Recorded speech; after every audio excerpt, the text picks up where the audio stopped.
நபர் வந்து எல்லாருனாலையும் cinema encyclopedia அப்படின்னு சொல்லி செல்லமா அழைக்கப்படக்கூடிய ஒரு நபர். And movie producer, 2 time national award winning author. இதெல்லாம் தாண்டி ஒரு பயங்கரமான சினிமா காதலர்னு கூட சொல்லலாம். எந்த ஒரு அப்டேட்னாலுமே நம்ம சார் கிட்ட தான் ஃபர்ஸ்ட் நோக்கி போவோம். ஏன்னா எல்லாமே சார் வந்து நமக்கு ஒரு ஃப்ரெண்ட்லியான ஒரு வைப் தான் கொடுப்பாரு. எல்லா மூவி அப்டேட்ஸ் பத்தி தெரிஞ்சுக்கணுமா, இந்த சினிமா ஒரு ரசிகரா அடிக்கடி காதலிச்சுட்டு இருக்கக்கூடிய ஒரு நபர் தனஜெயன் சார். நீங்க வந்து பேசலாம். பத்திரிகை மற்றும் ஊடக நண்பர்களுக்கு இனிய மாலை வணக்கம். அப்பப்போ இல்லமா எவ்ரி சுவாசமே சினிமா தான். சினிமாவே சுவாசிச்சுட்டு இருக்கிற இங்க இருக்கிற எல்லாரும் மாதிரியும் நானும் உங்களோட சேர்ந்து சினிமாவை சுவாசிச்சுட்டு இருக்கேன் எவ்ரி மினிட்.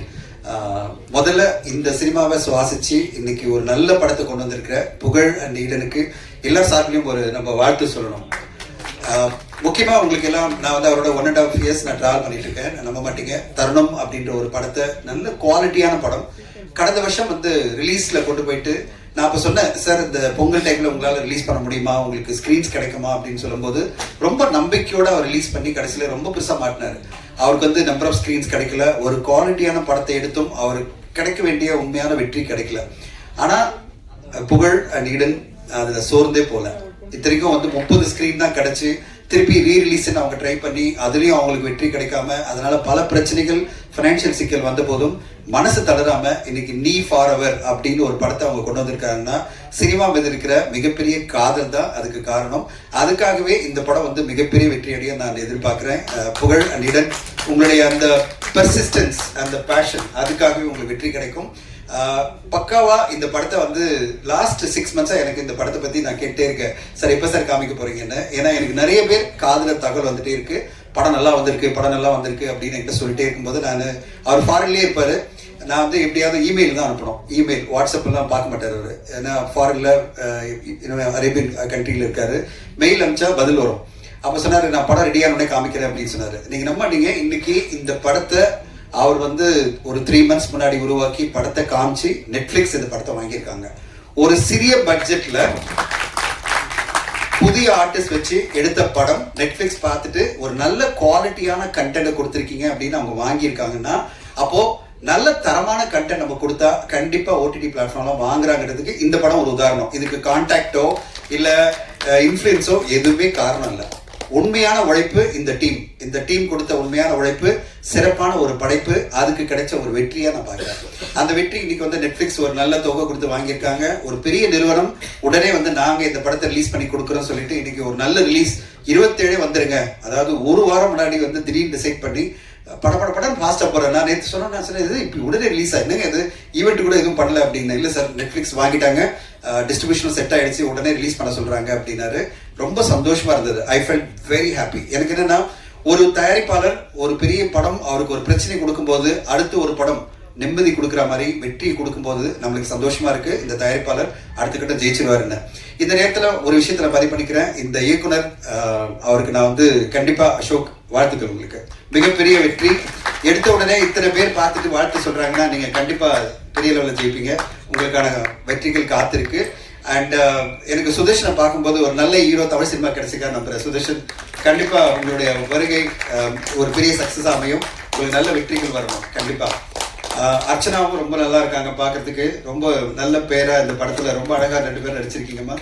அண்ட் சூப்பரா இவங்க 2 பேர் பேர். அண்ட் அதை விட எல்லாரோட இளமையா இருக்கிற நம்முடைய வைஜி மகேந்திரன் சார் ரொம்ப அற்புதமான கேரக்டர் பண்ணிட்டு இருக்காரு. எல்லா படங்களையும் அவர் தான் இளமை. பார்க்கும் போதே நினைப்பேன், இந்த அளவு இளமை நம்ம இத்தனை வயசுல அவர் வயசுல இருக்க முடியுமா, நம்ம எவ்வளவு முடியெல்லாம் போய் உட்காந்துருப்போம் அப்படின்னு நினைச்சிட்டு இருப்பேன். ஆனா அவ்வளவு இளமையா யூத்ஃபுல்லா வைஜி மகேந்திரன் சார் அவருடைய கான்ட்ரிபியூஷனை இந்த படத்துக்கு கொடுத்திருக்காரு.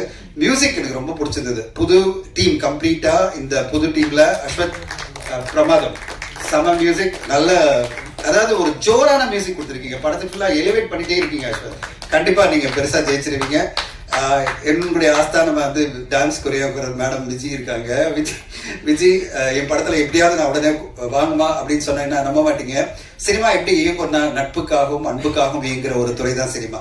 நான் திடீர்னு அவருக்கு ஒரு சிக்கல் வந்தது. நான் ஃபோன் பண்ணி சொல்றேன், அம்மா நாளைக்கு சாங் எடுத்தே ஆகணும், திடீர்னு கொரியோகிராஃபர் வந்து உடம்பு சரியில்லைன்றாங்க, எல்லாமே செட் பண்ணியாச்சுன்னு சொன்னோடனே உடனே ஓடி வந்து அன்னைக்கே உட்காந்து ரிஹர்சல் பண்ணி டீமை கூப்பிட்டு எல்லாம் பண்ணி மறுநாள் ஷூட் பண்ண ஆரம்பிச்சாங்க. அப்படிப்பட்ட ஒரு டான்ஸ் கொரியோகிராஃபர் தான் விஜய் மேடம்.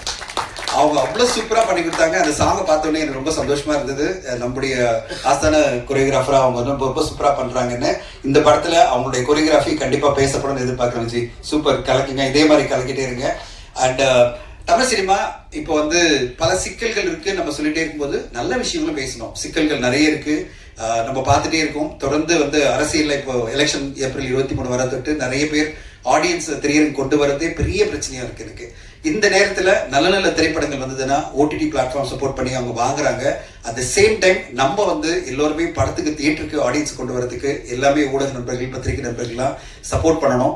ஏன்னா ஒரு சைட்ல வந்து ப்ரீ ரிலீஸ்ல பிசினஸ் பண்றது, அதாவது ஓடிடி சேட்டலைட்லாம், அடுத்த சைட்ல மிக முக்கியமா பெரிய லெவல்ல நம்மளுக்கு சேலஞ்ச் வந்து ஆடியன்ஸ் ஏறிட்டு வரது தான்.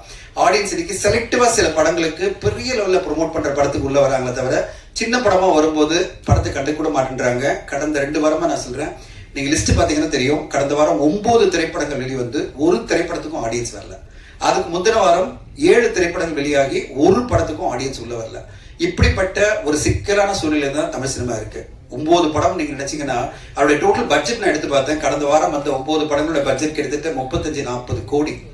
அந்த 40 கோடியை அந்த தயாரிப்பாளர்கள் எப்படி திருப்பி எடுக்க போறாங்கன்னு எனக்கு தெரியல. ஏன்னா ஒரு தடவை தோத்துட்டோம்னா அது பிறகு வந்து யாருமே வாங்குறதுக்கு இல்லை, சேட்டலைட்டோ டிஜிட்டலோ இல்லை.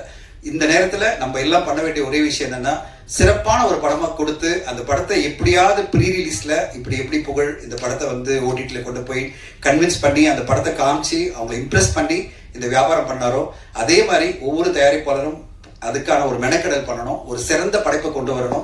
அந்த படைப்பை எப்படியாவது நம்ம வந்து ப்ரீ ரிலீஸ்ல வாங்குறதுக்கு என்னென்ன முயற்சிகள் எடுக்கணும் அதை எடுத்துட்டு அதுக்கு பிறகு திரையரங்கு கொண்டு வரணும். திரையரங்கு கொண்டு வரும்போது கண்டிப்பா நல்லா இருந்ததுன்னா பத்திரிகை ஊடக நம்ம நீங்க எல்லோருமே சப்போர்ட் பண்ணுவீங்க. அப்படிப்பட்ட ஒரு ஸ்டெப் பை ஸ்டெப்பா போனாதான் இந்த திரையரங்கு, இந்த திரைப்பட இண்டஸ்ட்ரியில நம்ம வெற்றி அடைய முடியும். ராஜா சொன்னாரு 22 நாள்ல எனக்கு நோட்டீஸ் வந்தது அப்படின்னு சொல்லிட்டு. அவர் வந்து ஈசி மெம்பரா செலக்ட் ஆன பிறகு நோட்டீஸ் வந்துச்சுன்னு சொல்றாரு. காரணம் என்னன்னா, நம்ம வந்து பிரச்சனைகளை மட்டும் சொல்லக்கூடாது, சங்கங்கள் மாற்றத்தை கொண்டு வர முடியாது. சங்கங்கள் மாற்றத்துக்கு ஒரு கேட்டலிஸ்டா இருக்க முடியும். மாற்றம் எல்லாருமே சேர்ந்து வந்தாதான் மாற்றம் பண்ண முடியும். எல்லா தயாரிப்பாளர்களும் ஒருங்கிணைனும், திரையரங்கு உரிமையாளர்கள், டிஸ்ட்ரிபியூட்டர்ஸ் எல்லாரும் சேர்ந்து வந்தாதான் நம்ம மாற்றத்தை கொண்டு வர முடியும். ராஜா, நம்ம மட்டுமே சங்கம் மட்டுமே எல்லாம் பண்ணிட முடியாது. அதனால சங்கத்தை குறை சொல்லாம சங்கத்து மூலமா நம்ம என்ன மாற்றங்களுக்கு ஒரு கேட்டலிஸ்டா இருந்து நிறைய விஷயங்கள் பண்ண முடியும் பார்க்கணும். அப்படிப்பட்ட பாசிட்டிவான விஷயங்கள் நம்ம பேசணும்னா கண்டிப்பா சங்கம் நம்மளுடைய கருத்துக்களையும் ஏத்துக்கும். நம்மளுக்கு எல்லாம் சங்கம் தான் முக்கியம். நம்ம சங்கம் வந்து சக்சஸ்ஃபுல்லா இருந்தாதான் நம்ம அடுத்த கட்டம் வந்து பயணிக்கும் போது சங்கம் நம்மளுக்கு உறுதுணையா இருக்கும். நம்முடைய பிரச்சனைகள் வரும்போது சங்கம் நம்மளை காப்பாற்றும். அதனால சங்கத்துக்கு நம்ம எப்பவுமே கூட இருந்து சங்கத்தை வந்து அடுத்த கட்டம் கொண்டு போறதுக்கு உழைக்கணும்னு உங்களை கேட்டுக்கிறேன். நாங்களும் வந்து ஆக்டிவ் ப்ரொடியூசர் அசோசியேஷன் பண்ணிட்டு இருக்கோம். அட் த சேம் டைம் நாங்கள் வந்து ப்ரொடியூசர் கவுன்சிலோட தான் பயணிச்சுட்டு இருக்கோம் எல்லா விஷயத்திலையும். ஏன்னா எங்களை பொறுத்தவரையும் அது தாய் சங்கம்னா அது வந்து தமிழ் ஃபிலிம் ப்ரொடியூசர் கவுன்சில் தான். அவங்க சொல்றதை நாங்கள் கண்டிப்பா கேட்டுப்போம். அப்படிப்பட்ட ஒரு அதாவது இணக்கமா நடந்தாதான் இண்டஸ்ட்ரி நல்லா இருக்கும். இந்த நேரத்துல எல்லா பத்திரிகை ஊடக நண்பர்களுக்கும் ஒரு கோரிக்கை என்னன்னா, இந்த மாதிரி ஒரு சிறிய பட்ஜெட்ல புதுமுகங்கள் அறிமுகமாகிற ஒரு படம் வரும்போது இன்னும் நீங்க பெரிய லெவலில் தூக்கணும். ஏன்னா அவங்களுக்கு சப்போர்ட்டா பெரிய ஆர்டிஸ்டோ இல்ல பெரிய டெக்னீஷியனோ இந்த படத்தை ப்ரொமோட் பண்ண மாட்டாங்க. அந்த இடத்துல நீங்க இருந்து இந்த படத்தை அடுத்த கட்டம் கொண்டு போன உங்களை கேட்டுக்கிறேன். ஏன்னா எல்லா படத்துக்குமே ஒரு பெரிய சப்போர்ட் கிடைக்காது. பெரிய ஆர்டிஸ்ட், பெரிய டைரக்டர்லாம் வந்து ப்ரொமோட் பண்ண மாட்டாங்க. சில படங்களுக்கு மட்டும்தான் அந்த மாதிரி ஒரு ஆப்பர்ச்சுனிட்டி கிடைக்கும். அது வந்து எடுக்கிற ப்ரொடியூசரா இருக்கலாம், இல்ல நடிகலா இருக்கலாம். ஆனா எல்லா படத்துக்கும் அது கிடைக்காது. ஆனா நீங்க அந்த பொறுப்பை எடுத்துக்கிட்டு இந்த படத்துக்கு பெரிய லெவலில் சப்போர்ட் பண்ணணும்னு நான் எதிர்பார்க்கிறேன். என்னால் முடிஞ்ச சப்போர்ட் நான் கொடுக்குற மாதிரி நீங்களும் அந்த மாதிரி சப்போர்ட் கொடுக்கணும்னு உங்களை எல்லாம் தாழ்மையாக கேட்டுக்கிறேன். வாய்ப்புக்கு நன்றி. Thank you so much. Thank you so much sir.